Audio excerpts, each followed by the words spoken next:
ये खंड the harvester arc की शुरुआत है। भाग 486 एम्पायर आर्क पार्ट 63 बृहस्पति का घाव द टीयर इन रियलिटी। स्थान सौर मंडल का बाहरी हिस्सा बृहस्पति जुपिटर के पास समय वो उसके सिग्नल भेजने के 15 मिनट बाद। ब्रह्मांड शांत था। बृहस्पति का ग्रेट रेड स्पॉट अपनी सदियों पुरानी आंधी में घूम रहा था। लेकिन अचानक फिजिक्स के नियम टूटने लगे। वोस द्वारा भेजा गया हाइपरसोनिक सिग्नल बृहस्पति के सबसे बड़े चंद्रमा गैनीमीड के पास एक खाली जगह वॉइड पर रुका। वहां कुछ नहीं था। लेकिन फिर अंतरिक्ष का कपड़ा फैब्रिक ऑफ स्पेस फटने लगा। The worm hole. पहले एक छोटा सा बैंगनी बिंदु पर्पल डॉट बना। फिर वो बिंदु फैला। उसने आसपास की रोशनी, धूल और यहां तक कि गेनीमेड के वायुमंडल को खींचना शुरू कर दिया। एक विशालकाय भंवर वोर्टेक्स खुल गया। इसका व्यास डायमीटर पृथ्वी से भी बड़ा था। ये एक आइंस्टीन रोजन ब्रिज था, दो आकाश गंगाओं के बीच का दरवाजा। द हार्वेस्टर का आगमन, arrival of the world eater, उस भंवर के अंदर से। वो निकला।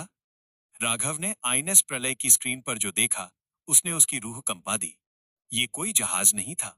यह एक यांत्रिक ग्रह, मैकेनिकल प्लैनेट था। आकार चंद्रमा से 3 गुना बड़ा। संरचना ये काले धातु और जैविक मांस, बायो ऑर्गेनिक मैटर का मिश्रण था। इसकी सतह पर अरबों लाइटें जल रही थी, जो किसी शहर की नहीं बल्कि उसकी आंखें थीं। पहचान इसके केंद्र में एक विशालकाय मुंह था जो लाल ऊर्जा से चमक रहा था। ईरा ओरेकल की आवाज राघव के दिमाग में गूंजी, दर्द से भरी हुई। वो आ गया। द हार्वेस्टर, द हार्वेस्टर, ग्रहों का कसाई। जैसे ही वो विशालकाय संरचना वार्म होल से पूरी तरह बाहर आई, उसके गुरुत्वाकर्षण ग्रेविटी ने बृहस्पति के छल्लों रिंग्स को तोड़ दिया। लाखों साल पुराने पत्थर खींचकर हार्वेस्टर की सतह से टकराकर नष्ट हो गए। सौर मंडल का संतुलन बिगड़ गया था। भाग 487 एम्पायर आर्क पार्ट 64 देवताओं का भोजन द फीस्ट ऑफ गैनीमीड। स्थान बृहस्पति की कक्षा समय आगमन के 30 मिनट बाद। राघव की फ्लीट अभी भी चंद्रमा मून के पास थी, जो लाखों किलोमीटर दूर था। वे सिर्फ दर्शक बनकर देख सकते थे। हार्वेस्टर रुका नहीं। उसे ईंधन, फ्यूल चाहिए था। उसके रास्ते में बृहस्पति का चंद्रमा गैनीमेड था। विनाश का दृश्य, विजुअल ऑफ डिस्ट्रक्शन। हार्वेस्टर के केंद्र मुंह से 4 विशालकाय ग्रेविटी बीम्स निकली। ये बीम्स गैनीमेड से जा टकराईं। उन्होंने चंद्रमा को जकड़ लिया। फिर उन्होंने खींचना शुरू किया। राघव, रोहित और जोरा स्क्रीन पर अविश्वास से देख रहे थे। गैनीमेड की सतह फटने लगी। पहाड़ उखड़कर हवा में तैरने लगे। समुद्र, जो बर्फ के नीचे थे, भाप बनकर अंतरिक्ष में उड़ने लगे। देखते ही देखते पूरा का पूरा चंद्रमा टूटकर बिखर गया। उसके टुकड़े हार्वेस्टर के मुंह में समाते चले गए। हार्वेस्टर ने एक पूरे चंद्रमा को खा लिया। उसका लाल कोर और भी तेज चमकने लगा। उसने अपनी ऊर्जा को रिचार्ज कर लिया था। ब्लैक सन का अंतः बृहस्पति के पास ब्लैक सन के कुछ बचे हुए जहाज स्काउट शिप्स थे, जो वो उसके सिग्नल का इंतजार कर रहे थे। उन्होंने हार्वेस्टर को संदेश भेजा, तारांकन, हम आपके सेवक हैं। हम ब्लैक सन हैं। हार्वेस्टर ने जवाब नहीं दिया। उसने बस अपनी सतह से हजारों स्वार्म ड्रोन्स छोड़े। ये ड्रोन्स टिड्डियों, लोकस्ट्स की तरह ब्लैक सन के जहाजों पर टूट पड़े और उन्हें धातु के टुकड़ों में नोच डाला। हार्वेस्टर के लिए दोस्त या दुश्मन नहीं था, सिर्फ भोजन था। राघव ने स्क्रीन बंद करने का आदेश दिया। उसका चेहरा पत्थर जैसा सख्त था। उसने गेनीमेड को नाश्ते की तरह खा लिया। पृथ्वी उसका मेन कोर्स है। भाग 488 एम्पायर आर्क पार्ट 65 वैश्विक मौन और टाइटन प्रोटोकॉल द यूनिफिकेशन। स्थान पृथ्वी, संयुक्त राष्ट्र, व्हाइट हाउस, क्रेमलिन। 7 आरसीआर समय आगमन के 1 घंटे बाद। दुनिया को पता चल चुका था। खगोलविदों, एस्ट्रोनॉमर्स ने अपनी दूरबीनों से बृहस्पति के पास हुए विस्फोट को देखा था। नासा, इसरो, ईएसए, सबकी स्क्रीन्स पर रेड अलर्ट था। आसमान का रंग बदल गया था। एक अजीब सी बैंगनी आभा, पर्पल हेज, पूरे वायुमंडल में फैल गई थी, क्वांटम डिस्टर्बेंस के कारण। राजनीति खत्म हो गई थी। बॉर्डर का मतलब खत्म हो गया था। जब मौत सामने खड़ी हो, तो इंसान ये नहीं पूछता कि तुम किस देश से हो। राघव का प्रसारण, ग्लोबल ट्रांसमिशन। राघव ने फिर से दुनिया को संबोधित किया, लेकिन इस बार वो अपने युद्धपोत आईएनएस प्रलय के ब्रिज से बोल रहा था, जो अब चंद्रमा की कक्षा में था। पृथ्वी के नागरिकों, आप जानते हैं क्या आ रहा है। राघव की आवाज में झूठ या दिलासा नहीं था। वो एक वर्ल्ड ईटर है। वो हमारे इतिहास, हमारी संस्कृति, हमारे भविष्य, सब कुछ मिटा देगा। उसके लिए हम इंसान नहीं, सिर्फ कैलोरी हैं। राघव ने एक फाइल, ब्लूप्रिंट, दुनिया की सभी सरकारों को भेजी। मेरे पास एक प्लान है, लेकिन मैं इसे अकेले नहीं कर सकता। मुझे हर सैनिक, हर वैज्ञानिक, हर इंजीनियर और हर फैक्ट्री की जरूरत है। Titan protocol. आज से इंद्रप्रस्थ पृथ्वी की राजधानी है और मैं, राघव सिंघानिया, पृथ्वी की रक्षा का कार्यभार संभालता हूं। अपनी सारी मिसाइलें, सारे जेट्स, सारे रिसोर्सेज मुझे सौंप दो। हम उसे धरती पर नहीं लड़ेंगे, हम उसे अंतरिक्ष में रोकेंगे। दुनिया का जवाब। 1 घंटे के अंदर अमेरिका के राष्ट्रपति, चीन के प्रीमियर और भारत के प्रधानमंत्री ने एक संयुक्त बयान जारी किया। हम टाइटन कमांड के अधीन हैं। Raghav Singhania, leads leads. पृथ्वी अब अलग अलग देशों का समूह नहीं थी। ये अब टेरन एम्पायर बन गई थी और राघव उसका पहला सम्राट। भाग 489, empire arc part 66, project Sudarshan, the ring of fire. स्थान, चंद्रमा का डार्क साइड, मलबे के बीच। समय, युद्ध की तैयारी। आगमन के 12 घंटे बाद। हार्वेस्टर को पृथ्वी तक पहुंचने में अभी भी 3 दिन का समय था, क्योंकि वो भारी था और धीरे चल रहा था। राघव के पास 3 दिन थे, एक ऐसा हथियार बनाने के लिए जो उसे रोक सके। राघव ने रोहित और आर्यन को बुलाया। हम उसे नष्ट नहीं कर सकते, राघव ने कहा। वो बहुत बड़ा है। परमाणु बम उस पर मच्छर के काटने जैसा असर करेंगे। ईरा ओरेकल ने एक 3D मैप दिखाया। हर मशीन का एक दिल होता है। हार्वेस्टर का कोर उसके मुंह के ठीक पीछे है, लेकिन उसकी शील्ड्स अभेद्य, इम्पेनेट्रेबल हैं। राघव, शील्ड्स को तोड़ने के लिए हमें एक ही बिंदु पर असीमित ऊर्जा मारनी होगी। राघव ने प्रोजेक्ट सुदर्शन का खुलासा किया। योजना, द प्लान।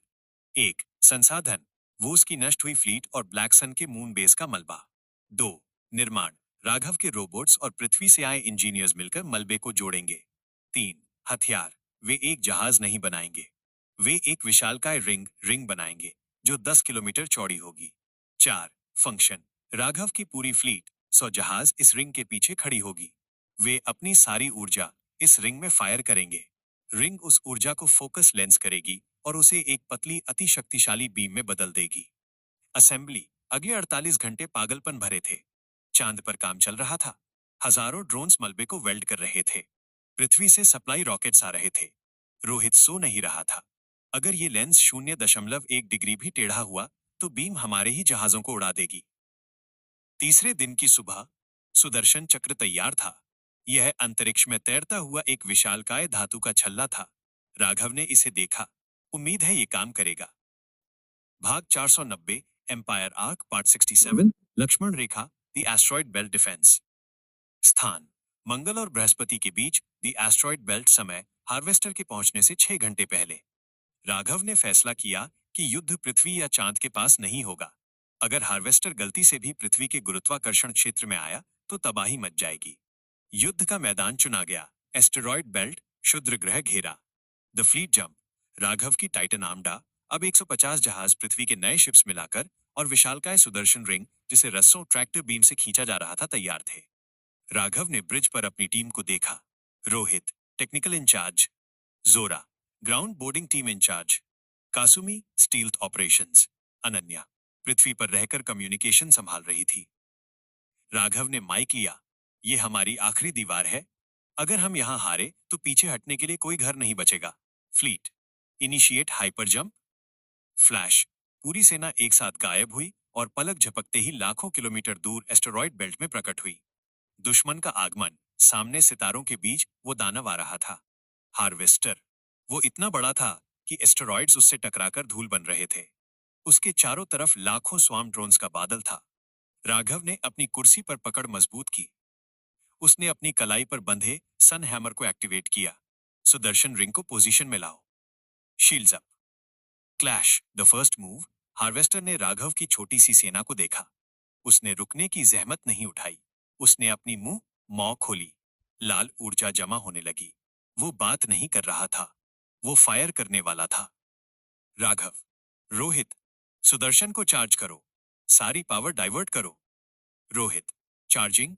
50%, 80%। हार्वेस्टर से एक लाल बीम निकली। राघव, फायर।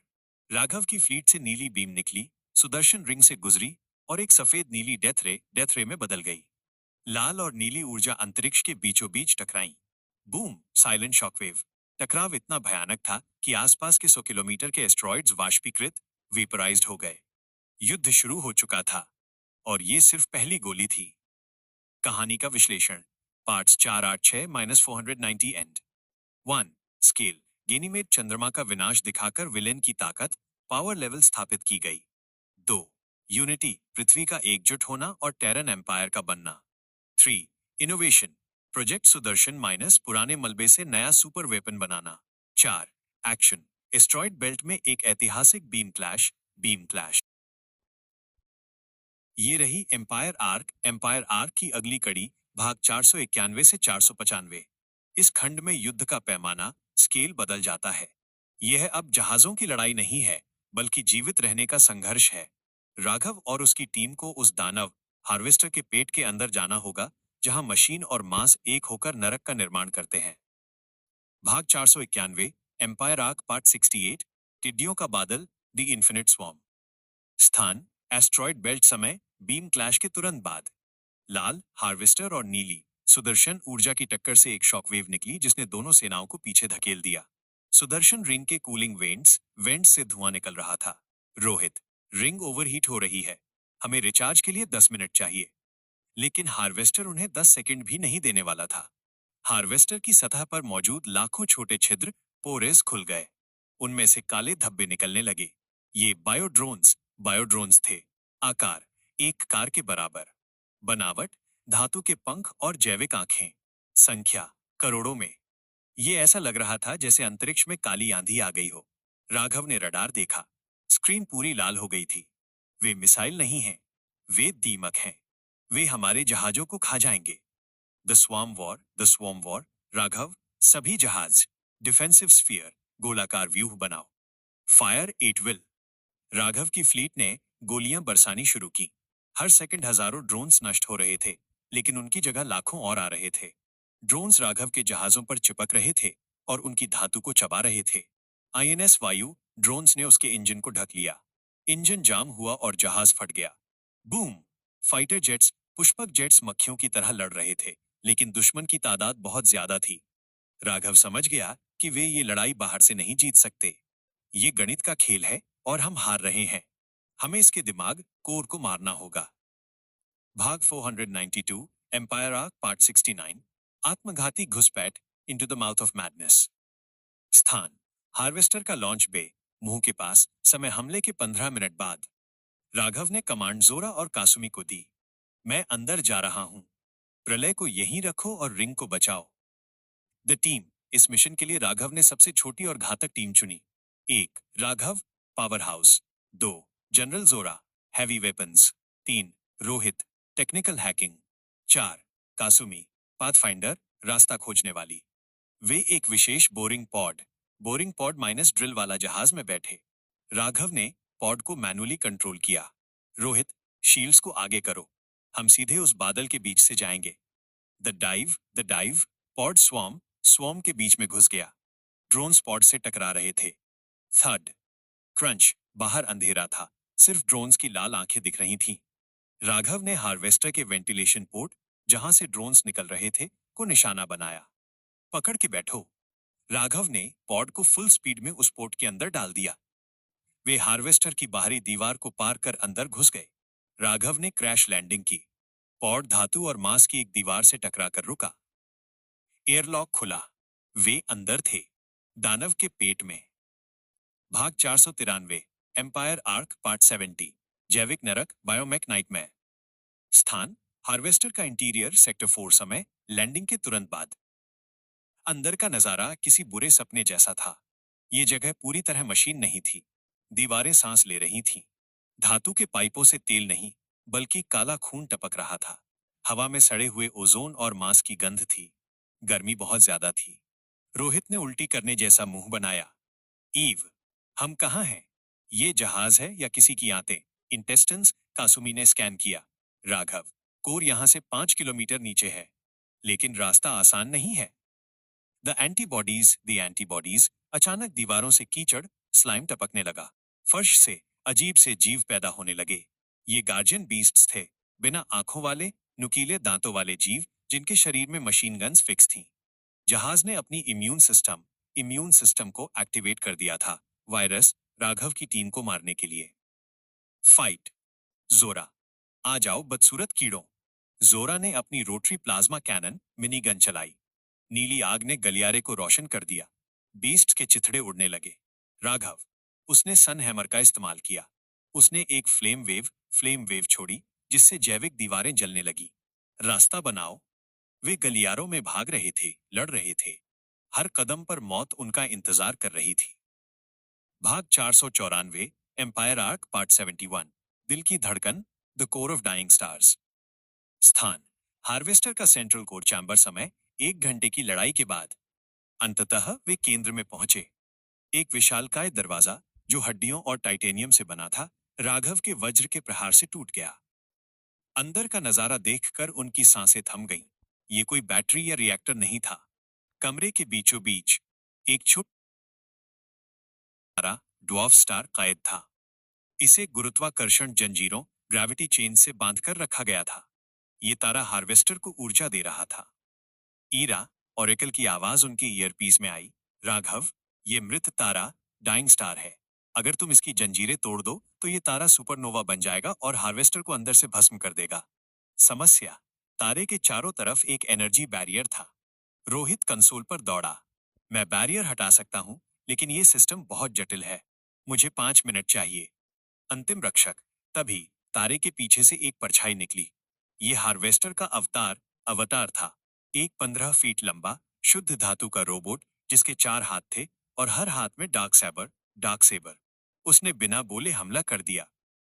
राघव, जोरा, कासुमी, रोहित की रक्षा करो। मैं इसे संभालता हूं। राघव और अवतार भिड़ गए। Clang, boom. सन हैमर और डार्क सैबर की टक्कर से चिंगारियां उड़ रही थीं। अवतार बहुत तेज था। उसने राघव के कंधे को काट दिया। राघव दर्द से चिल्लाया, लेकिन पीछे नहीं हटा। भाग 495, एम्पायर आर्क पार्ट 72, जनरल का आखिरी सैल्यूट माइन, जोराज लास्ट स्टैंड। स्थान, सेंट्रल कोर चैम्बर। समय, विस्फोट से 2 मिनट पहले। रोहित, हो गया। Barrier down. जंजीरें टूट रही हैं। तारा अस्थिर, अनस्टेबल होने लगा। वह चमकने लगा। गर्मी बढ़ने लगी। राघव ने अवतार के सीने में अपना वज्र घोंप दिया और उसे बिजली से उड़ा दिया। लेकिन एक समस्या थी। रोहित का चेहरा सफेद पड़ गया। राघव, जंजीरें तोड़ने का मैकेनिज्म मैनुअल है। किसी एक को लीवर खींच कर रखना होगा जब तक तारा पूरी तरह क्रिटिकल नहीं हो जाता, वरना सिस्टम रीसेट हो जाएगा। मतलब, जो लीवर पकड़ेगा वो तारे के विस्फोट में मारा जाएगा। सन्नाटा छा गया। राघव आगे बढ़ा। मैं करूंगा। मेरे पास एडेनियन हीलिंग है, शायद मैं बच जाऊं। लेकिन एक भारी हाथ ने राघव को पीछे खींच लिया। ये जनरल जोरा था। उसका एक्सोसूट पूरी तरह क्षतिग्रस्त था। उसे कई गोलियां लगी थीं। नहीं कमांडर, जोरा ने मुस्कुराते हुए कहा। तुम्हें दुनिया चलानी है। मुझे सिर्फ लड़ना आता है। मेरा युद्ध यहां खत्म होता है। राघव, जोरा, नहीं, हम कोई दूसरा रास्ता निकालेंगे। जोरा ने राघव को पॉड की तरफ धक्का दिया। जाओ, ये आदेश है। जोरा लीवर के पास गया। उसने उसे दोनों हाथों से पकड़ लिया। तारा फैलने लगा। जोरा की चमड़ी जलने लगी, लेकिन वो हिला नहीं। उसने अपनी सिगार निकाली और उसे तारे की गर्मी से जलाया। नरक में मिलते हैं कमीनों। राघव, रोहित और कासुमी पॉड में कूदे। राघव की आंखों में आंसू थे। जोरा। पॉड लॉन्च हुआ। वे कोर से बाहर की तरफ भागे। पीछे, जोरा ने लीवर को आखिरी बार खींचा। तारा फट गया। सुपरनोवा। विस्फोट। हार्वेस्टर के अंदर एक नया सूरज पैदा हुआ। विस्फोट ने हार्वेस्टर को अंदर से फाड़ दिया। उसका विशालकाय शरीर टुकड़ों में बिखर गया। लाखों ड्रोन्स एक झटके में निष्क्रिय हो गए। एस्ट्रॉइड बेल्ट में एक शानदार आतिशबाजी हुई। हार्वेस्टर मर चुका था, और उसके साथ एक महान योद्धा भी। राघव ने पॉड की खिड़की से उस जलते हुए मलबे को देखा। उसने सैल्यूट किया। अलविदा जनरल। पृथ्वी तुम्हें हमेशा याद रखेगी। कहानी का विश्लेषण। Parts 491-495 and 1 setting. हार्वेस्टर का बायोमैकेनिकल इंटीरियर एक डरावना माहौल बनाता है। 2 एक्शन, स्वाम अटैक और कोर के अंदर की लड़ाई। 3 ट्विस्ट, कोर एक कैद किया हुआ तारा है। 4 इमोशनल क्लाइमैक्स, जनरल जोरा का बलिदान। ये राघव के कैरेक्टर डेवलपमेंट के लिए बहुत बड़ा पल है। ये खंड सेगमेंट शांति, पीस, राजनीति, पॉलिटिक्स, तकनीकी क्रांति, टेक रेवोल्यूशन और भावनाओं से भरा है। ये पिछले भागों से काफी बड़ा और विस्तृत है, क्योंकि यहाँ हम इंद्रप्रस्थ को एक शहर से एक वैश्विक राजधानी में बदलते हुए देखेंगे। भाग 496, एम्पायर आर्क पार्ट 73, विजय का मौन, द साउंड ऑफ साइलेंस। स्थान इंद्रप्रस्थ बेस, हिमालय। समय हार्वेस्टर के विनाश के 24 घंटे बाद। रुद्र और बची हुई टाइटन फ्लीट ने पृथ्वी पर लैंडिंग की। हिमालय की वादियों में बर्फीली हवा चल रही थी। दुनिया भर में जश्न मनाया जा रहा था। आतिशबाजियां हो रही थीं। लोग सड़कों पर नाच रहे थे। लेकिन इंद्रप्रस्थ के हैंगर में सन्नाटा था। रैंप खुला। राघव बाहर निकला। उसके एक्सोसूट पर कालिख और जले हुए निशान थे। उसके पीछे रोहित, कासुमी और बाकी सैनिक थे। लेकिन एक चेहरा गायब था। 6.5 फीट लंबा, भालू की खाल पहनने वाला वो रूसी दानव जनरल जोरा वापस नहीं आया था। The memorial. राघव सीधे उस जगह गया जहां जोरा अक्सर अपनी कुल्हाड़ी तेज करता था। उसने जोरा की वो अधजली सिगार जो पॉड में मिली थी वहां रखी। पीछे पूरी सेना खड़ी थी। 5,000 सुपर सोल्जर्स। सबकी आंखों में आंसू थे, लेकिन कोई रो नहीं रहा था। राघव ने मुड़कर अपनी सेना को देखा। दुनिया आज जश्न मना रही है, क्योंकि उन्हें नहीं पता कि इस सुबह की कीमत क्या थी। राघव की आवाज भारी थी। जनरल जोरा ने हमें भविष्य दिया है। हम उस भविष्य को व्यर्थ नहीं जाने देंगे। राघव ने जोरा की कुल्हाड़ी उठाई और उसे बेस के मुख्य द्वार पर एक पत्थर में गाड़ दिया। जब तक ये कुल्हाड़ी यहां है, इंद्रप्रस्थ कभी नहीं झुकेगा। उस दिन कोई जश्न नहीं हुआ। उस दिन टाइटन लीजर ने मौन व्रत रखा। भाग 497, एम्पायर आर्क पार्ट 74, पृथ्वी का एकीकरण, द ट्रीटी ऑफ इंद्रप्रस्था। स्थान संयुक्त राष्ट्र महासभा, यूएन जनरल असेंबली, न्यूयॉर्क। समय युद्ध के एक सप्ताह बाद। हार्वेस्टर का खतरा टल चुका था, और जैसा कि इंसानी फितरत है, डर खत्म होते ही राजनीति शुरू हो गई। कुछ देशों के नेताओं ने दबी आवाज में कहना शुरू कर दिया, अब राघव को अपनी सेना भंग कर देनी चाहिए। अब आपातकाल खत्म हो गया है, सत्ता वापस सरकारों को मिलनी चाहिए। राघव ने इसका जवाब देने के लिए सभी विश्व नेताओं को इंद्रप्रस्थ बुलाया। न्यूयॉर्क नहीं, बल्कि अपने घर। द मीटिंग विशालकाय कॉन्फ्रेंस हॉल में अमेरिका, चीन, रूस, भारत और यूरोप के नेता बैठे थे। वे राघव के हाईटेक बेस को देखकर सहमे हुए थे। अमेरिकी राष्ट्रपति ने कहा, मिस्टर सिंघानिया, हम आपके आभारी हैं, लेकिन अब आप अपनी फ्लीट और ओरेकल हमें सौंप दें। एक व्यक्ति के पास इतनी ताकत होना लोकतंत्र के खिलाफ है। राघव अपनी कुर्सी पर आराम से बैठा था। उसके बगल में ईरा, ओरेकल और कासुमी खड़ी थी। लोकतंत्र? राघव हंसा। जब हार्वेस्टर आ रहा था, तब आपका लोकतंत्र कहाँ था? आप बंकरों में छिपने का प्लान बना रहे थे। राघव ने टेबल पर एक होलोग्राफिक मैप प्रोजेक्ट किया। हार्वेस्टर सिर्फ एक स्काउट था। उसके पीछे एक पूरा साम्राज्य है। वे वापस आएंगे। 5 साल में, 10 साल में, लेकिन आएंगे। नया विश्व आदेश, the new world order. Raghav खड़ा हो गया। मैं अपनी सेना भंग नहीं करूंगा। इसके विपरीत मैं उसका विस्तार कर रहा हूं। आज से सभी देशों की सीमाएं, बॉर्डर्स सिर्फ प्रशासनिक लकीरें हैं। पृथ्वी की सुरक्षा, विदेश नीति, स्पेस पॉलिसी और संसाधन प्रबंधन टाइटन काउंसिल के अधीन होगा। चीन के प्रीमियर ने विरोध किया। ये तानाशाही है। राघव की आंखें नीली चमकने लगी, हल्का एडेनियन प्रभाव। नहीं, ये उत्तरजीविता, सर्वाइवल है। आपके पास दो विकल्प हैं। या तो मेरे साथ मिलकर टाइटन एम्पायर का हिस्सा बने, जहां मुफ्त ऊर्जा और चिकित्सा है, या अपने पुराने झंडों के साथ अकेले रहें। लेकिन याद रखिए, जब अगला हमला होगा, तो मेरी ढाल सिर्फ मेरे लोगों को बचाएगी। 1 घंटे के सन्नाटे के बाद संधि पर हस्ताक्षर हुए। पृथ्वी अब आधिकारिक तौर पर टेरन फेडरेशन बन गई थी। भाग 498, एम्पायर आर्क पार्ट 75, स्वर्ण युग, the golden age of tech. स्थान पृथ्वी की कक्षा और अनुसंधान केंद्र। समय युद्ध के 6 महीने बाद। शांति स्थापित हो चुकी थी। अब समय था निर्माण, बिल्डिंग का। राघव ने हार्वेस्टर के मलबे, जो एस्ट्रॉयड बेल्ट में बिखरा था, को बेकार नहीं जाने दिया। उसने अपने वर्कर ड्रोन्स भेजे और उस मलबे को पृथ्वी पर लाया। Harvester take. रोहित और आर्यन ने उस एलियन धातु और बायोटेक पर रिसर्च की। परिणाम चौंकाने वाले थे। एक, प्रोजेक्ट अमृत। हार्वेस्टर के नैनो सेल्स का उपयोग करके उन्होंने एक ऐसा सीरम बनाया जो कैंसर, एड्स और अंग भंग, एम्पुटेशन को ठीक कर सकता था। अस्पतालों में चमत्कार हो रहे थे। 2, orbital elevator, the space elevator. अब रॉकेट की जरूरत नहीं थी। राघव ने हिंद महासागर के बीच वरुण शहर से अंतरिक्ष तक एक केबल बनाई। अब सामान और लोग लिफ्ट से स्पेस में जा सकते थे। लागत $0। 3 टेराफॉर्मिंग टेराफॉर्मिंग राघव ने सहारा रेगिस्तान और बंजर जमीनों को उपजाऊ बनाने के लिए वेदर कंट्रोल सैटेलाइट्स लॉन्च की। दुनिया बदल रही थी। गरीबी खत्म हो रही थी, क्योंकि ऊर्जा मुफ्त थी। बीमारी खत्म हो रही थी। लोग अब राघव को आतंकवादी नहीं, बल्कि ईश्वर का अवतार मान रहे थे। राघव ने दुनिया को 100 साल आगे पहुंचा दिया था। भाग 499, एम्पायर आर्क पार्ट 76, सिंहासन का बोझ, द लोनली किंग। स्थान राघव का निजी क्वार्टर, इंद्रप्रस्थ, बालकनी। समय रात के 11 बजे। दुनिया के लिए राघव एक मसीहा था, लेकिन अंदर से वो थका हुआ था। वो बालकनी पर खड़ा होकर हिमालय के तारों को देख रहा था। उसके हाथ में अभी भी वो काला दस्ताना, ब्लैक ग्लव था, जो उसके जले हुए हाथ मंगल वाले हादसे से को ढकता था। अनन्या पीछे से आई। उसने राघव के कंधे पर शॉल डाली। सोए नहीं? राघव ने सिर हिलाया। नींद नहीं आती अनु। जब भी आंखें बंद करता हूं, मुझे जोरा दिखता है। मुझे वो तारे दिखते हैं जो अभी भी जल रहे हैं। भावनात्मक पल। अनन्या ने राघव का हाथ थामा।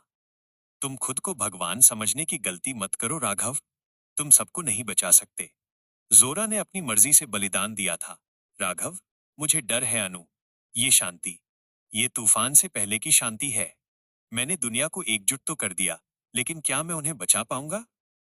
अनन्या ने राघव का चेहरा अपनी ओर घुमाया। अकेले नहीं, कभी नहीं। हम तुम्हारे साथ हैं। रोहित, मैं, आर्यन, कासुमी, हम सब। तुम सम्राट होगे दुनिया के लिए। हमारे लिए तुम वही कॉलेज वाले राघव हो जो कैंटीन में झगड़ा करता था। राघव हल्का सा मुस्कुराया। काफी महीनों बाद उसके चेहरे पर सच्ची मुस्कान आई थी। कॉलेज, लगता है जैसे कोई और जन्म था। तभी रोहित, जो हमेशा गलत टाइम पर आता है, दौड़ता हुआ आया। उसके हाथ में एक डेटा पैड था और चेहरे पर हवाइयां उड़ रही थीं। गाइस, रोमांस बाद में।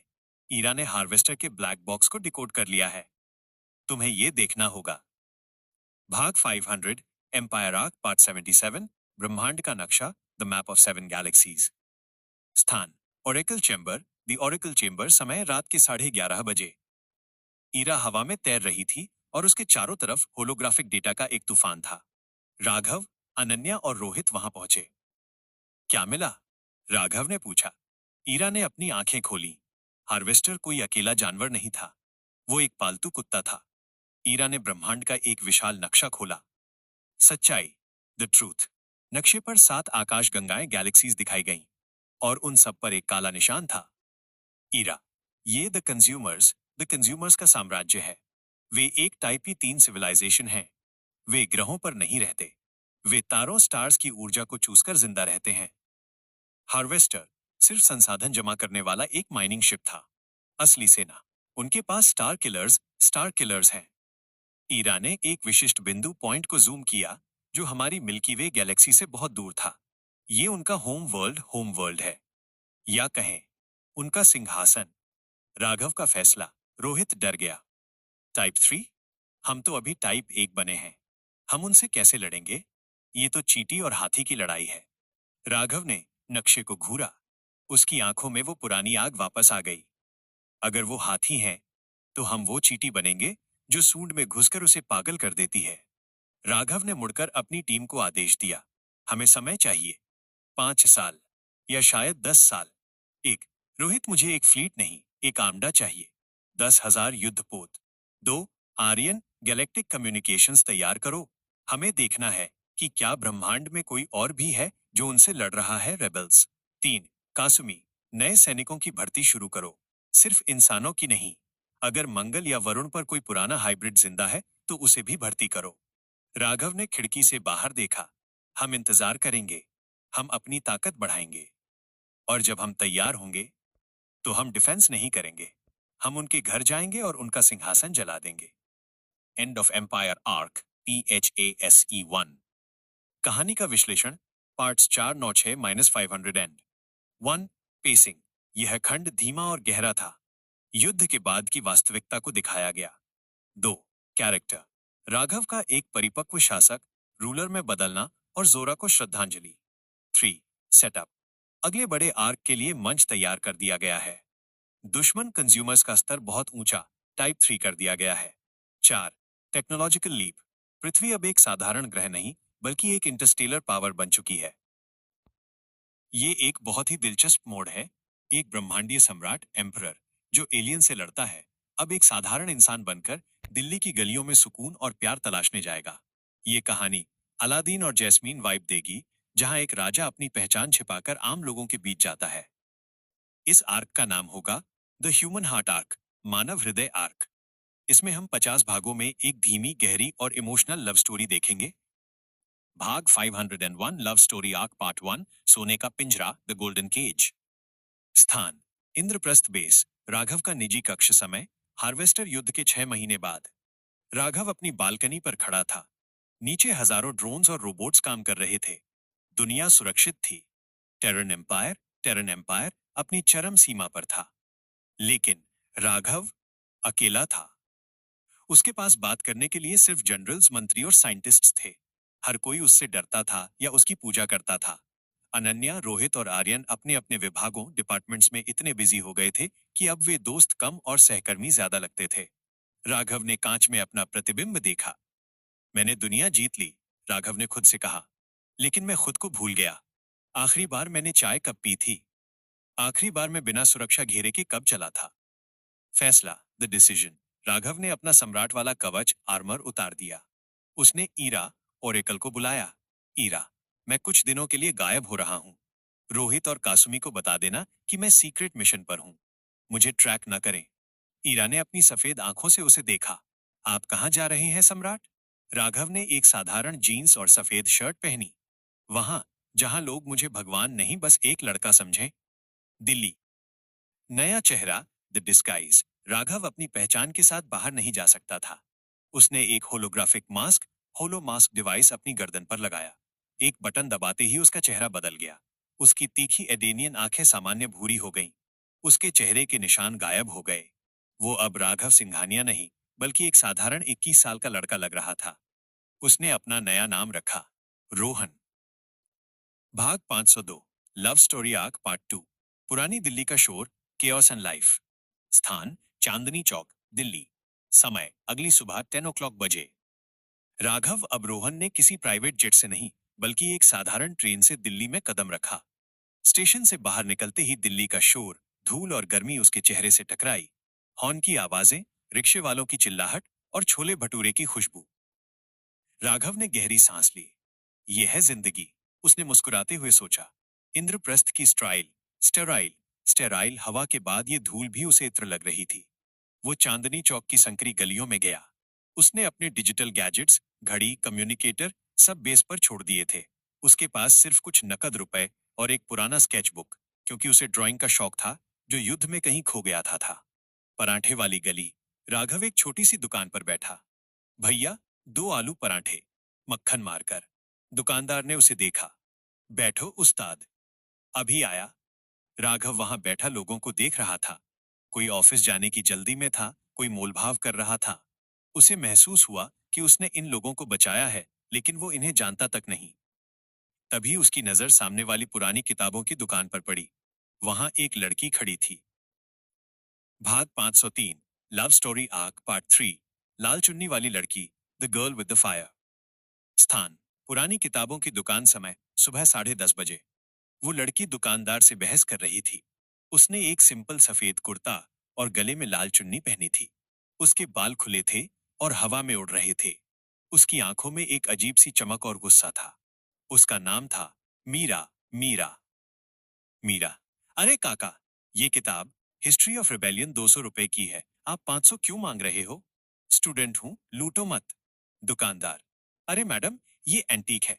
लेना है तो लो, वरना रास्ता नापो। मीरा ने किताब रख दी, लेकिन उसका चेहरा बता रहा था कि उसे वो किताब बहुत चाहिए। राघव, रोहन यह देख रहा था। उसे उस लड़की का आत्मविश्वास अच्छा लगा। वो अपनी सीट से उठा और दुकान पर गया। राघव ने जेब से 500 रुपए निकाले और दुकानदार को दिए। ये लीजिए काका, किताब इन्हें दे दीजिए। मीरा ने पलटकर राघव को देखा। उसकी बड़ी बड़ी कत्थई आंखें राघव पर टिकी। राघव को लगा जैसे समय टाइम एक सेकंड के लिए रुक गया हो। हार्वेस्टर के सामने भी उसकी धड़कन इतनी तेज नहीं हुई थी। मीरा ने किताब ली, लेकिन खुश होने के बजाय उसने राघव को घूरा। एक्सक्यूज मी, आपको किसने कहा मेरे लिए पैसे देने को? मुझे खैरात नहीं चाहिए। राघव हड़बड़ा गया। वो सम्राट था। लोग उसके सामने झुकते थे। ये लड़की उसे डांट रही थी। ना, नहीं, मेरा वो मतलब नहीं था। मैंने देखा आपको किताब पसंद थी। मीरा ने 500 का नोट अपनी जेब से निकाला, जो उसने शायद लंच के लिए रखे थे, और राघव के हाथ में थमा दिया। अपना अमीर ज्यादा एटीट्यूड अपनी जेब में रखो मिस्टर। मैं अपनी लड़ाई खुद लड़ सकती हूँ। मीरा किताब लेकर दुकानदार को अपने पैसे देकर वहां से आंधी की तरह चली गई। राघव वहां खड़ा मुस्कुरा रहा था। मीरा, राघव ने धीरे से कहा। दिलचस्प। भाग 504, love story arc part 4। India gate पर दोबारा मुलाकात माइनस फेट और कोइंसिडेंस। स्थान इंडिया गेट लॉन। समय शाम के 5 बजे। राघव पूरा दिन दिल्ली घूमता रहा, लेकिन उसका ध्यान बार बार उस लड़की मीरा की तरफ जा रहा था। शाम को वो इंडिया गेट के लॉन पर बैठकर अपनी स्केचबुक में इंडिया गेट का स्केच बना रहा था। तभी किसी की आवाज आई। पर्सपेक्टिव, पर्सपेक्टिव गलत है। राघव ने ऊपर देखा। वही लड़की मीरा वहां खड़ी थी। उसके हाथ में एक आइसक्रीम थी। मीरा ने राघव को पहचाना। अरे, तुम वही हो ना, चांदनी चौक वाले मिस्टर 500 रुपए? राघव हंसा। मेरा नाम रोहन है। मैं वही हूं जिसने मदद करने की गुस्ताखी की थी। मीरा उसके पास घास पर बैठ गई। उसने राघव का स्केच देखा। तुम आर्टिस्ट हो? राघव, कोशिश करता हूं। वैसे मेरा पर्सपेक्टिव कहाँ गलत है? मीरा ने स्केच पर उंगली रखी। यहाँ तुमने इंडिया गेट को बहुत परफेक्ट बनाया है, जबकि असलियत में इसकी दीवारों पर गोलियों के निशान हैं, प्रदूषण के धब्बे हैं।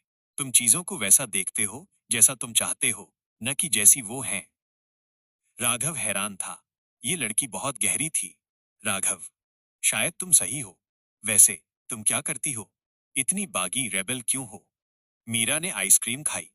मैं जेएनयू में इतिहास हिस्ट्री पढ़ती हूँ, और मैं बागी इसलिए हूं क्योंकि मुझे आज की दुनिया पसंद नहीं है। राघव की दिलचस्पी बढ़ गई। क्यों? दुनिया तो अब सुरक्षित है। सम्राट राघव ने सब ठीक कर दिया है। राघव जानना चाहता था कि आम लोग उसके बारे में क्या सोचते हैं। मीरा का चेहरा तमतमा गया। सम्राट राघव? वो एक तानाशाह डिक्टेटर है। उसने दुनिया को बचाया, ठीक है, लेकिन किस कीमत पर? उसने हमारी आजादी छीन ली। अब सब कुछ इंद्रप्रस्थ से कंट्रोल होता है। वो इंसान नहीं, मशीन है। राघव, जो खुद राघव था, को ये सुनकर झटका लगा। उसे लगा था लोग उससे प्यार करते हैं। राघव, शायद शायद वो बस सुरक्षा चाहता हो। मीरा, सुरक्षा और पिंजरे में फर्क होता है रोहन। शेर पिंजरे में सुरक्षित तो होता है, पर क्या वो खुश होता है? भाग 505, लव स्टोरी आर्क पार्ट 5। बारिश और auto rickshaw minus a right to remember. स्थान कनॉट प्लेस सीपी। समय शाम के 7 बजे। वे दोनों बातें करते करते कनॉट प्लेस तक आ गए। अचानक दिल्ली का मौसम बदला। काले बादल घिराए और जोरदार बारिश शुरू हो गई। लोग भागने लगे। मीरा और राघव एक दुकान के छज्जे शेड के नीचे खड़े हो गए। वे बहुत पास खड़े थे। राघव को मीरा के गीले बालों की खुशबू आ रही थी, मिट्टी और चमेली का तेल। उसे याद नहीं था कि उसने आखिरी बार किसी लड़की को इतनी नजदीक से कब महसूस किया था। अनन्या के साथ रिश्ता अब प्रोफेशनल ज्यादा था। मीरा ने हाथ बढ़ाकर बारिश की बूंदें पकड़ी। वो बच्चे की तरह खुश थी। मुझे बारिश बहुत पसंद है, मीरा ने कहा। ये अमीर गरीब, राजा रंग सबको एक जैसा भिगोती है। राघव ने उसे देखते हुए कहा, तुम्हें समानता इक्वालिटी बहुत पसंद है ना? मीरा, हाँ, क्योंकि दुनिया में इसकी बहुत कमी है। तभी एक ऑटो रिक्शा रुका। मीरा ने राघव को देखा। मेरा हॉस्टल दूर है। तुम कहाँ जा रहे हो? राघव, जिसका कोई घर नहीं था, दिल्ली में। अ, मैं पहाड़गंज में रुका हूं। मीरा, चलो मैं छोड़ देती हूँ। रास्ते में पड़ता है। The auto ride. वे दोनों उस छोटे से ऑटो में बैठे। बारिश की बौछारें अंदर आ रही थीं। ऑटो के टेप रिकॉर्डर पर पुराना गाना चल रहा था। लग जा गले कि फिर ये हंसी रात हो ना हो। हवा तेज थी। मीरा को ठंड लग रही थी। राघव ने बिना कुछ सोचे अपनी शर्ट के ऊपर पहनी हुई डेनिम जैकेट उतारकर मीरा को दे दी। मीरा ने उसे देखा। तुम्हें ठंड नहीं लगेगी? राघव, जिसे -50 डिग्री में भी ठंड नहीं लगती। नहीं, मैं पहाड़ से हूं। मुझे आदत है। मीरा ने जैकेट ओढ़ ली। उसमें राघव की खुशबू थी। उसने धीमे से कहा, थैंक यू रोहन। उस रात जब राघव अपने सस्ते होटल के कमरे में लेटा तो उसे नींद नहीं आई। उसे वो युद्ध, वो स्पेसशिप, वो पॉलिटिक्स याद नहीं आ रही थी।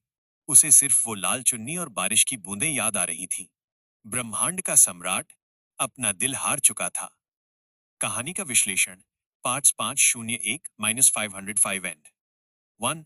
एटमॉस्फेयर। दिल्ली का वाइब, बारिश और ऑटो राइड ने एक रोमांटिक माहौल बनाया। 2। कॉन्फ्लिक्ट।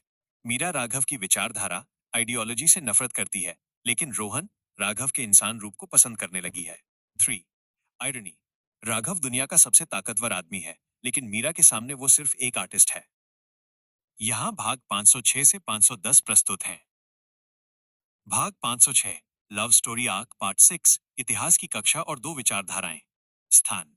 जवाहरलाल नेहरू विश्वविद्यालय जेएनयू, इतिहास विभाग, क्लासरूम नंबर 4। समय अगले दिन दोपहर 11 बजे।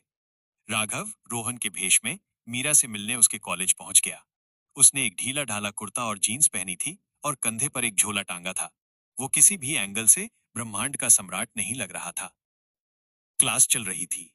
प्रोफेसर डॉक्टर दास, एक बूढ़े गंभीर इतिहासकार, लेक्चर दे रहे थे। विषय था साम्राज्यवाद का उदय, सिकंदर से लेकर राघव सिंघानिया तक। राघव चुपके से पीछे की बेंच पर जाकर बैठ गया। मीरा ने उसे देखा और हैरान हुई, लेकिन उसने हल्का सा मुस्कुराकर इशारा किया। बहस, द डिबेट। प्रोफेसर दास ने कहा, इतिहास गवाह है कि जब भी किसी एक व्यक्ति ने पूरी दुनिया को एक झंडे के नीचे लाने की कोशिश की है, परिणाम हमेशा रक्तपात, ब्लडशेड रहा है। चाहे वो चंगेज खान हो, नेपोलियन हो या हमारा नया सम्राट राघव। मीरा ने हाथ उठाया। उसकी आंखों में आग थी। सर, राघव सिंघानिया अलग हैं, लेकिन खतरनाक तरीके से। वो रक्तपात नहीं करते, वो मानसिक गुलामी थोपते हैं। उन्होंने हमें मुफ्त ऊर्जा देकर हमारी आत्मनिर्भरता, इंडिपेंडेंस खरीद ली है। हम पिंजरे के पक्षी बन गए हैं जिन्हें टाइम पर खाना मिल जाता है। पूरी क्लास ने मेज थपथपाई। राघव पीछे बैठा सुन रहा था। उसे गुस्सा नहीं आया, बल्कि उसे मीरा का नजरिया, पर्सपेक्टिव दिलचस्प लगा। उसे आज तक सिर्फ हाँ में हाँ मिलाने वाले मंत्री मिले थे। राघव ने हाथ उठाया। प्रोफेसर, हाँ, आप नए लग रहे हैं। बोलिए। राघव। रोहन खड़ा हुआ। उसकी आवाज शांत लेकिन भारी थी। लेकिन मैम, राघव ने मीरा की आंखों में देखते हुए कहा, क्या स्वतंत्रता का मतलब सिर्फ अपनी मर्जी करना है, या स्वतंत्रता का मतलब जीवित रहने का अधिकार भी है? सिकंदर और नेपोलियन ने अपने अहंकार, ईगो के लिए दुनिया जीती थी। लेकिन अगर राघव ने दुनिया को नहीं जोड़ा होता, तो आज हम सब उस हार्वेस्टर के पेट में होते। कभी कभी भेड़ियों से बचने के लिए एक शेर की जरूरत होती है, चाहे वो शेर डरावना ही क्यों ना हो। मीरा ने पलटकर उसे देखा। शेर की जरूरत होती है रोहन, मीरा ने तीखा जवाब दिया। लेकिन जब भेड़िए मर जाते हैं तो शेर किसे खाता है? अपनी प्रजा को। क्लास में सन्नाटा छा गया। ये सिर्फ एक बहस नहीं थी, ये दो दुनियाओं की टक्कर थी। घंटी बजी। प्रोफेसर, दिलचस्प चर्चा, कल जारी रखेंगे। बाहर निकलते ही मीरा राघव के पास आई। तुम बहुत अच्छी बहस करते हो रोहन। गलत हो पर बोलते अच्छा हो। राघव हंसा। और तुम बहुत बागी रेबेल हो। मुझे पसंद आया। भाग 507। Love story arc part 7। Majnu का टीला और एक अधूरी स्केच। स्थान। मजनू का टीला, तिब्बती कॉलोनी, दिल्ली। समय दोपहर 2 बजे। बहस के बाद मीरा राघव को मजनू का टीला ले गई, जो दिल्ली का एक छोटा तिब्बत है। संकरी गलियां, प्रार्थना चक्र, प्रेयर व्हील्स और मोमोज की खुशबू। वे एक छोटे से कैफे, आमा कैफे में बैठे। मीरा ने लाफिंग लफिंग और बटर टी ऑर्डर की। राघव ने पहली बार बटर टी पी। उसका स्वाद अजीब था, नमकीन। ये अलग है, राघव ने चेहरा बनाया। मीरा खिलखिलाकर हंसी। उसकी हंसी राघव के कानों में संगीत की तरह गूंजी। उसने सोचा, मैं अपनी पूरी फ्लीट इस हंसी के लिए कुर्बान कर सकता हूं। Sketching, the artist. मीरा खिड़की के बाहर देख रही थी। धूप उसके चेहरे पर पड़ रही थी। राघव ने अपनी स्केचबुक निकाली। उसने मीरा का पोर्ट्रेट बनाना शुरू किया, लेकिन इस बार उसने उसे परफेक्ट नहीं बनाया। उसने मीरा की आंखों में वो बागीपन, वो सवाल, और उसके माथे पर लटकी वो छोटी सी जुल्फ, सब कुछ हूबहू उतारा। मीरा ने अचानक पूछा, तुम्हारा परिवार कहाँ है रोहन? तुम कभी उनके बारे में बात नहीं करते। राघव का हाथ रुक गया। उसका परिवार, उसके पिता मर चुके थे। उसकी माँ उसे बचपन में छोड़ गई थी। उसका असली परिवार अब उसकी सेना थी। मेरा कोई नहीं है, राघव ने झूठ बोला, लेकिन उसकी आवाज में दर्द सच था। मैं अनाथ हूं, पहाड़ों में पला बढ़ा। शायद इसीलिए मुझे वो सम्राट पसंद है, क्योंकि वो भी अकेला है। मीरा ने राघव के हाथ पर अपना हाथ रखा। तुम अकेले नहीं हो रोहन। दिल्ली में अजनबी भी दोस्त बन जाते हैं। अब मैं हूं ना। राघव ने मीरा के हाथ को देखा। उसके हाथ पर एक पुराना काला धागा बंधा था। राघव के दिल में एक अजीब सी हलचल हुई। ये वो एहसास था जिसे ओरेकल या सुपर कंप्यूटर भी डिकोड नहीं कर सकते थे। भाग 508, लव स्टोरी आर्क पार्ट 8, गुंडे और अदृश्य रक्षक, the silent protector. The silent protector. स्थान, दिल्ली की एक सुनसान गली। रात के वक्त, समय शाम के 8 बजे। वे पूरा दिन घूमते रहे। शाम को मीरा को छोड़ने राघव उसके हॉस्टल की तरफ जा रहा था। उन्होंने शॉर्टकट लिया एक सुनसान पार्क के जरिए। वहां कुछ लड़के बैठे शराब पी रहे थे। वे स्थानीय राजनीतिक गुंडे थे। जब उन्होंने मीरा को देखा तो फप्तियां कसने लगे। ओ ए होए, लाल चुन्नी वाली, इधर तो आ। मीरा डरी नहीं। उसने राघव का हाथ पकड़ा और तेज चलने लगी। इग्नोर करो इन्हें। लेकिन गुंडों ने उनका रास्ता रोक लिया। एक गुंडे ने मीरा का हाथ पकड़ने की कोशिश की। कहाँ जा रही है डार्लिंग? अभी तो पार्टी शुरू हुई है। राघव, रोहन बीच में आ गया। पीछे हटो, राघव ने बहुत धीमी आवाज में कहा। गुंडा हंसा। उसने चाकू निकाल लिया। तू हीरो बनेगा? चल निकल, वरना चेहरा नक्शा बदल दूंगा। राघव की दुविधा। राघव जानता था कि अगर उसने एक उंगली भी लगाई तो गुंडे की हड्डी पाउडर बन जाएगी, और अगर उसने अपनी सुपर स्पीड यूज की तो मीरा को शक हो जाएगा। उसे एक सामान्य इंसान की तरह लड़ना था। गुंडे ने चाकू चलाया। राघव ने जानबूझकर धीमी गति से वार को डॉज किया और गुंडे की कलाई पकड़ी। उसने एक्यूप्रेशर पॉइंट दबाया। गुंडे के हाथ से चाकू गिर गया और वो दर्द से चीखने लगा। आह! मेरा हाथ! दूसरे गुंडे ने पीछे से हमला किया। राघव ने उसे धक्का नहीं दिया। उसने बस अपना पैर अड़ा दिया। गुंडा मुंह के बल कीचड़ में गिरा। तीसरा गुंडा लोहे की रॉड लेकर आया। राघव ने मीरा को अपने पीछे किया। रॉड राघव के कंधे पर लगी। थड, राघव को दर्द नहीं हुआ। उसका शरीर स्टील से भी मजबूत था, लेकिन उसे दर्द का नाटक करना पड़ा। आह! राघव ने कंधा पकड़ा। मीरा चिल्लाई, रोहन! मीरा ने जमीन से ईंट उठाई और पागलों की तरह गुंडे पर दौड़ी। मेरे दोस्त को हाथ लगाया तो जान ले लूंगी। गुंडे मीरा का रौद्र रूप और राघव की अजीब मार्शल आर्ट्स देखकर भाग खड़े हुए। मीरा ने तुरंत राघव का कंधा देखा। तुम्हें चोट लगी है? खून तो नहीं आया? राघव मन ही मन मुस्कुराते हुए, नहीं, बस खरोंच है। तुम ठीक हो? मीरा ने उसे गले लगा लिया। वह कांप रही थी। तुम पागल हो? वो चाकू मार देता तो? राघव ने उसे अपनी बाहों में महसूस किया। जब तक मैं हूं, तुम्हें कोई छू नहीं सकता मीरा। कोई नहीं। भाग 509, लव स्टोरी आर्क पार्ट 9, छत पर तारे और कड़वा सच mine, the rooftop confession.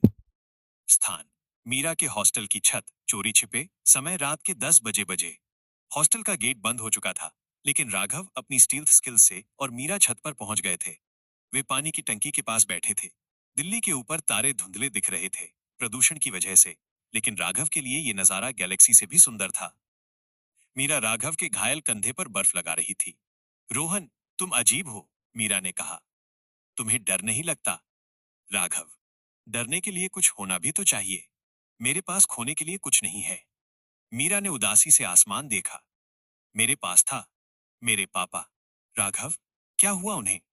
Meera की आंखों में आंसू आ गए। वो एक पत्रकार थे, द ट्रुथ अखबार में लिखते थे। जब राघव सिंघानिया ने सत्ता संभाली तो उन्होंने उसके खिलाफ लिखा। उन्होंने लिखा कि कैसे राघव की सेना ने एक गांव को सुरक्षा के नाम पर खाली करवा दिया। मीरा रुकी। उसने सांस ली। एक रात ब्लैक आर्मर वाले सैनिक आए।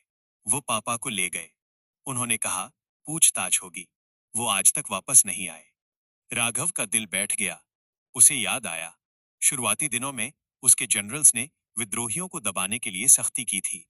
राघव ने कभी सीधे आदेश नहीं दिए थे, लेकिन उसके नाम पर यह हुआ था। वह गुनहगार था। उस लड़की के आंसुओं का कारण वही था जिससे वो प्यार करने लगा था। राघव ने मुट्ठी भींची। वो सच बताना चाहता था, माफी मांगना चाहता था। मीरा, राघव ने कहा, शायद, शायद वो जिंदा हो, शायद कोई गलती हुई हो। मीरा ने सिर हिलाया। अब कोई उम्मीद नहीं है। इसीलिए मैं उस सम्राट से नफरत करती हूँ। वो रक्षक नहीं, हत्यारा है। राघव चुप हो गया। उस रात उसे समझ आया कि उसका साम्राज्य कितना भारी है। उसने दुनिया बचाई थी, लेकिन एक बेटी की दुनिया उजाड़ दी थी। भाग 510, love story arc part 10, museum का राज और शक की सुई।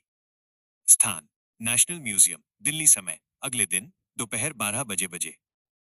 मीरा का मूड ठीक करने के लिए राघव उसे म्यूजियम ले गया।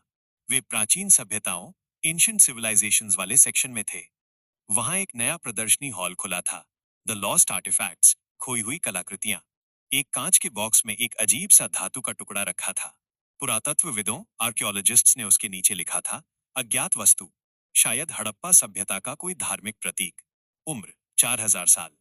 राघव ने उसे देखा और अनजाने में बुदबुदाया, ये धार्मिक प्रतीक नहीं है, ये एक फ्यूजन सेल का ढक्कन है। और ये 4000 साल नहीं, 12000 साल पुराना है। मीरा ने सुन लिया। क्या कहा तुमने? राघव को अपनी गलती का एहसास हुआ। "अ, मैं मैंने कहा कि ये किसी फ्यूज जैसा लग रहा है। साइंस फिक्शन बुक्स में पढ़ा था। मीरा उसे शक भरी नजरों से देखने लगी। तुम एक आर्टिस्ट हो, अनाथ हो, पहाड़ों से आए हो, लेकिन तुम मार्शल आर्ट्स जानते हो, इतिहास पर बहस करते हो, और अब 12000 साल पुरानी एलियन तकनीक पहचान रहे हो। मीरा उसके करीब आई। तुम कौन हो रोहन? सच में कौन हो? राघव की धड़कनें तेज हो गईं। क्या उसका भेद खुलने वाला था? तभी म्यूजियम की खिड़की के बाहर एक छोटा ड्रोन मंडराया। ये टाइटन सिक्योरिटी ड्रोन था। उसने राघव को, भले ही उसने मास्क पहना हो, उसके बायोमेट्रिक से पहचान लिया था। ड्रोन राघव के पास आया और स्कैन करने लगा। Beep, beep. राघव ने तुरंत अपनी जेब से एक पत्थर निकाला, जो उसने सड़क से उठाया था, और सटीक निशाने से ड्रोन को मार गिराया। क्रैश। मीरा, तुमने सरकारी ड्रोन को क्यों मारा? ये तो अपराध है। राघव ने मीरा का हाथ पकड़ा। भागो, यहां से निकलना होगा। वे म्यूजियम से बाहर भागे। राघव जानता था कि अब उसकी छुट्टी खत्म होने वाली है। उसकी अपनी ही सुरक्षा प्रणाली उसे ढूंढ रही थी, और मीरा का शक गहराता जा रहा था।